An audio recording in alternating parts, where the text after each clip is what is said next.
Alassane Ouattara jure et parie sa tête à couper qu'il aura la peau de Guillaume Soro dans les 6 mois à venir.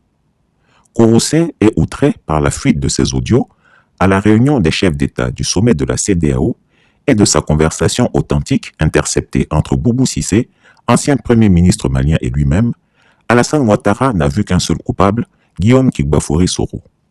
L'octogénaire, il faut le dire, est omnibulé, pour ne pas dire obsédé, par son opposant irréductible, Guillaume Soro, qu'il considère comme son ennemi. Il se dit humilié et déconstruit par ce dernier, alors que lui, l'empereur Ouattara, a réussi à pacifier son opposition et à la mettre au pas.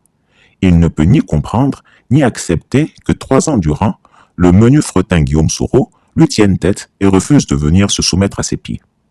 Aussi, lors de son séjour à Bruxelles, en Belgique, il a consacré toute son énergie et tout son activisme débordant pour n'avoir qu'un seul sujet principal à l'ordre du jour de ses audiences, l'arrestation de Guillaume Soro. Hélas, là où les Ivoiriens attendaient de lui, le grand économiste, qu'il trouve des solutions à la cherté de la vie, lui passait son temps à s'acharner sur un seul et même individu. Il a rencontré à cet effet son ami Jean-Yves Le Drian, à la suite de qui il a eu une audience avec la ministre des Affaires étrangères belge, Sophie Wilmès. Il l'aurait instruit de ne point renouveler le visa Schengen de Guillaume Soro. Comme une hyène qui attend la carcasse de sa proie morte de famine, Alassane Ouattara attend tout en léchant ses babines que le visa de Guillaume Soro expire pour lui bondir dessus. Il a dit à ses interlocuteurs tout le mal que la haine peut pousser quelqu'un à fabriquer. Mensonges, calomnies et toutes sortes de dénigrements contre Guillaume Soro.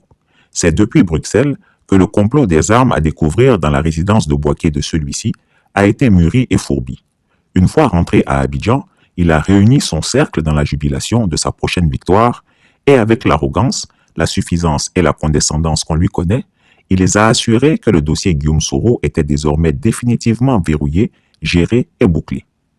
En effet, il a annoncé à son clan avoir parlé aux Français et aux Belges avec qui il serait tombé d'accord pour mettre aux arrêts Guillaume Soro, au motif qu'il prépare des coups d'État contre la Côte d'Ivoire à partir du territoire européen. Et hop, on retrouve de vieilles armes rouillées dans un mauvais scénario à la résidence de Guillaume Soro de Bouaké. J'aurai sa peau, s'est-il exclamé. Guillaume Soro sera solidement ligoté et ramené à Abidjan. On verra entre lui et moi qui fera asseoir l'autre à terre pour lui donner des conseils. L'octogénaire sénile a même donné un délai de 6 mois, pas plus. La traque contre Guillaume Soro est donc relancée de plus belle et il doit être capturé mort ou vif, foi d'Alassane Ouattara. Cette information est authentique et vraie à 100%. Alassane Ouattara ne peut la nier. C'est pourquoi Christiapi tient à révéler ce complot au monde entier. J'invite les soroïstes à aller dire à leur mentor de prendre ses dispositions. Pour ceux qui douteraient de mon information, ils devraient poser la question de sincérité au ministère des Affaires étrangères belge via son compte Twitter et celui de la ministre Sophie Wilmès. Vous verrez qu'ils ne pourront pas infirmer cette information de Christiapi. Que les autorités belges reçoivent Alassane Ouattara, qui a perpétré un coup d'état civil en violant la constitution de son pays, est déjà abominable. De là à tomber dans l'abus pour traquer les opposants ivoiriens serait un crime à l'état de droit et à la démocratie. S'il est de notoriété publique internationale que Jean-Yves Le Drian est un corrompu qui se gave des billets de banque du cacao ivoirien, que devons-nous penser de Mme Sophie Wilmès, ministre des Affaires étrangères de Belgique, qui jouit jusqu'à présent d'une bonne réputation? Elle ne serait pas corrompue comme la tête de tabac de Jean-Yves Le Drian. Christiapi voudrait se permettre de donner des conseils aux soroïstes. C'est à eux d'en saisir la pertinence. S'ils veulent, qu'ils m'écoutent. S'ils veulent, qu'ils m'ignorent. Ça sera à leur risque et péril. Il faut que les soroïstes saisissent officiellement le gouvernement belge pour l'apostropher sur la violation de la constitution ivoirienne et le déni de démocratie en Côte d'Ivoire. Ils doivent interroger le gouvernement belge sur l'information révélée par Christiapi. Qu'ils informent les parlementaires belges de la forfaiture de l'octogénaire sénile de Côte d'Ivoire et leur demandent si les Belges cautionnent la dictature et les coups d'état civils. Qu'ils saisissent la presse belge pour informer l'opinion sur la forfaiture d'Alassane Ouattara, un putschiste et dictateur qui foule le droit international. Qu'ils se mobilisent pour aller manifester devant le ministère des Affaires étrangères de Belgique, comme les Gordes, les Babou Ouriens, le faisaient à la Haye pour réclamer des explications. Enfin, c'est l'occasion pour les avocats de Guillaume Soro de rentrer dans la danse et à leur tour de saisir le gouvernement belge. Je conseillerais également que le colonel Assimi Goïta accepte d'inviter Guillaume Soro à venir s'installer au Mali avec toutes les garanties. Comme ça, l'État de Côte d'Ivoire va économiser un peu d'argent, car ce sont des milliards de nos francs qui sont dégagés pour corrompre les Blancs pour qu'ils le livrent à Alassane Ouattara. Guillaume Soro à Bamako ne sera que justice. Le despote ivoirien ne chuchote-t-il pas les opposants maliens et leur demande ouvertement de détruire le Mali? N'a-t-il pas fait former un gouvernement malien de transition civile à partir du sol ivoirien? Pourquoi devrait-il se plaindre du droit de réciprocité?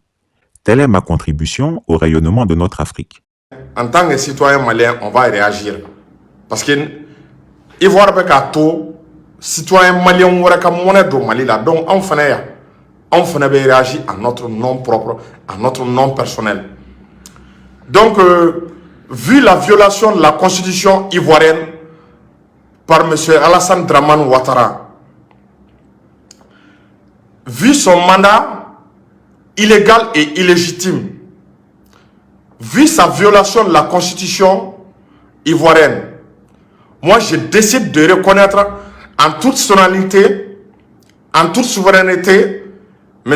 Guillaume Soro comme président de la Côte d'Ivoire. Et j'invite les autorités maliennes aussi à reconnaître M. Guillaume Soro comme président légitime de la Côte d'Ivoire.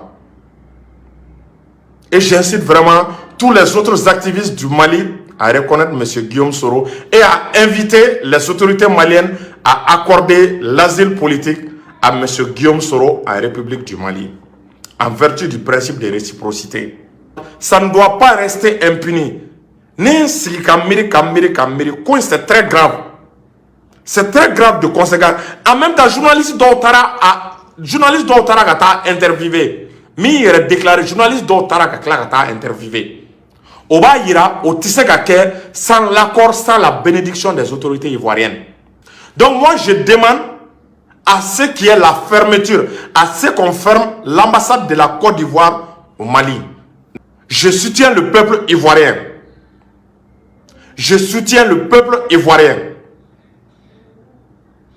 Parce que le peuple ivoirien a décidé vraiment de soutenir le peuple malien. Le peuple ivoirien a décidé de tendre sa main au peuple malien.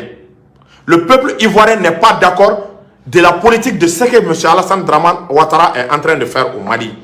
On a vu la déclaration de Simone Gbagbo, on a vu la déclaration de beaucoup d'activistes ivoiriens qui sont vraiment pour l'indépendance, la souveraineté et l'intégrité du peuple malien.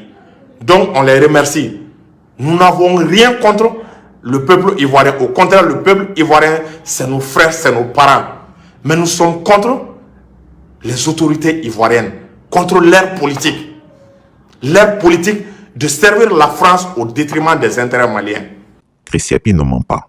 Retrouvez Chris Yapi sur son nouveau compte Twitter, ses 2 chaînes YouTube, sa chaîne Dailymotion, Instagram et Mediapart.